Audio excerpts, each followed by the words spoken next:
Ration card update. इन ration card धारकों को जाना पड़ेगा जेल। जान ले सरकार का जरूरी नियम।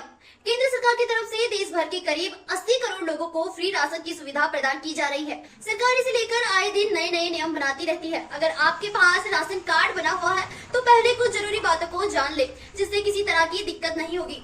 देश भर में बहुत ऐसे लोग हैं अपात्र होने के बाद भी राशन कार्ड की सुविधा का फायदा ले रहे हैं, लेकिन क्या आपको पता है कि अब ऐसा नहीं होने वाला है।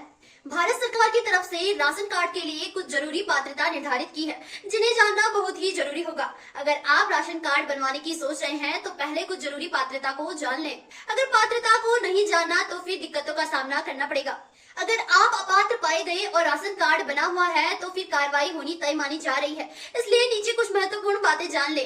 घर में रखी यह चीजें तो नहीं बनी राशन कार्ड। राशन कार्ड बनवाने के लिए सरकार की तरफ से कुछ जरूरी नियम कायदे तय किए गए हैं। अगर किसी शख्स के पास 100 वर्ग मीटर से अधिक की जमीन है तो इसमें प्लॉट और घर है तो फिर वे राशन कार्ड के लिए आवेदन नहीं कर सकते। इसके अलावा किसी शख्स के पास अगर 4 पहिया वाहन जैसे कार और ट्रैक्टर है तो फिर वह राशन कार्ड के योग्य नहीं है। अगर आपके घर में फ्रिज और एसी है तो फिर राशन कार्ड बनवाने के योग्य नहीं माने जाते। किसी परिवार के पास सरकारी नौकरी है तो फिर योजना का फायदा नहीं मिल सकेगा, जिससे लोगों को दिक्कतों का सामना करना पड़ेगा। अगर इन सब चीजों के बाद भी राशन कार्ड बनवा रखा है तो सरेंडर कर दे, नहीं तो कानूनी शिकंज भी कसा जा सकता है।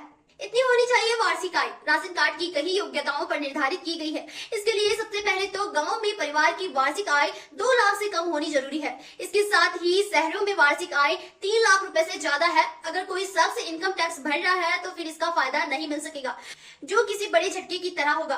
परिवार में किसी शख्स के पास लाइसेंस बंदूक राइफल या मौजर है तो राशन कार्ड के लिए अयोग्य होता है। अपात्र होने पर राशन कार्ड का करे सरेंडर। किसी वजह से आपका राशन कार्ड गलत तरीके से बन गया तो उसका सरेंडर कर सकते हैं। दरअसल केंद्र सरकार की तरफ से फर्जी राशन कार्डों की जांच के लिए जांच का काम कर रही है। इसके लिए आपको खाद्य विभाग के कार्यालय पर जाकर जानकारी लेनी होगी। इससे आप किसी भी तरह की कानूनी कार्रवाई से बच सकते हैं। अपात्र पाए जाने पर कुछ कार्रवाई भी की जा सकती है।